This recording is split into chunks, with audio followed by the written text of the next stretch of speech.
So this video is Botox for actors.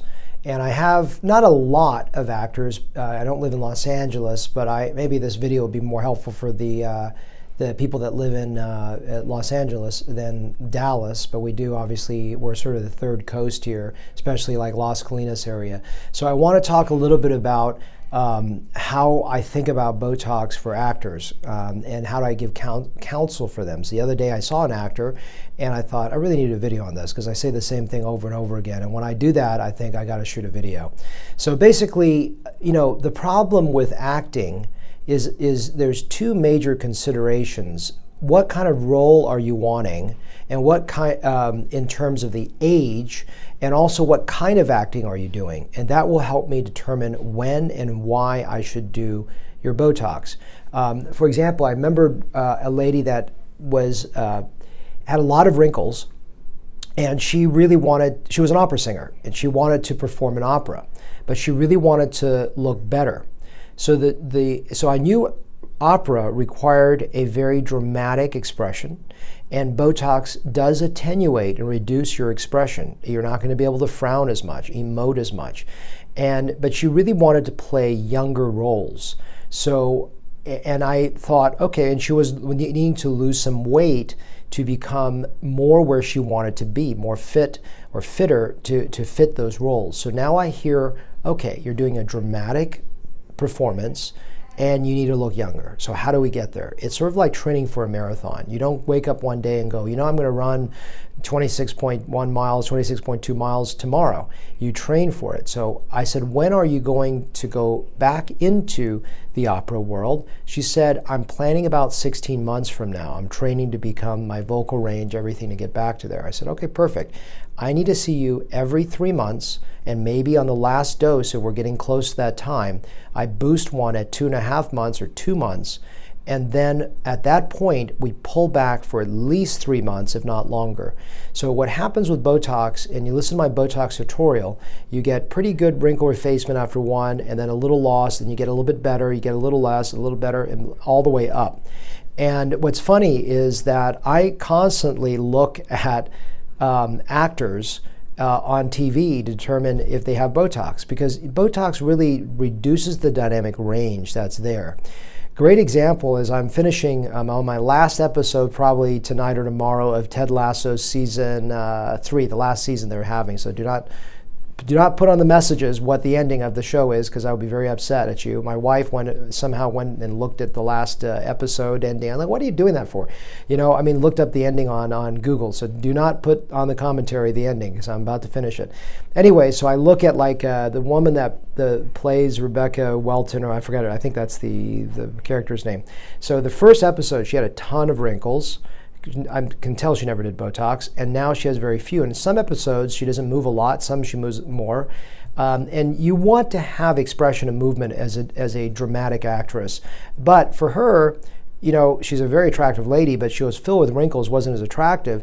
That made her more attractive, to have fewer wrinkles. The other woman that plays, I should know her name, the actress, I don't know what even the actress name is, but she was the Roy Kent's girlfriend there. She's very not moved. There's not a lot of movement for about 80% of the episodes. She has a little bit of movement. So if I were her Botox coach, I would have aggressively hit her before, but I would have backed up on that interval. Actually, what's interesting is if you look at this, you've seen my other videos, you see that the lady that plays Rebecca has these deep lines down her face and these almost near flawless upper face. To me, it looks off balance, and she could optimize that by doing a cross-hatching filler. Listen to my video on dynamic fillers. Quick aside, sorry. So to me, it's not balanced. But really what I would do with actors is I would try to do a treatment, find out when their next dramatic role is, and try to go and find out what they're trying to play. If they're trying to play a role that's going to be much older, then they don't want the Botox. They want to not do it. Now, that's with a little bit of a caveat, because unfortunately in Hollywood, with women in particular, the caveat is we are attracted to younger looking women. And so if you know, in the world of Hollywood, the younger women are the ones that get the roles, and older women that look younger are the ones that get the roles. And so it's almost weird, because they either hire younger women to play an older role, or they have an older woman that looks a lot younger. Great example is, Jennifer Connelly in Top Gun Maverick is now, I think, in her 50s, I believe, but she looks amazing. They're not going to hire someone that looks not that attractive at 50s, because that's the love interest. They want her to look as good as possible. So these people, even though they're playing 50-some-year-old women, Hollywood, especially if it's a romantic lead, they want that person to really look like 30-something. Like, if you look at her, she really looks like she's like 30-some years old based on today's standards.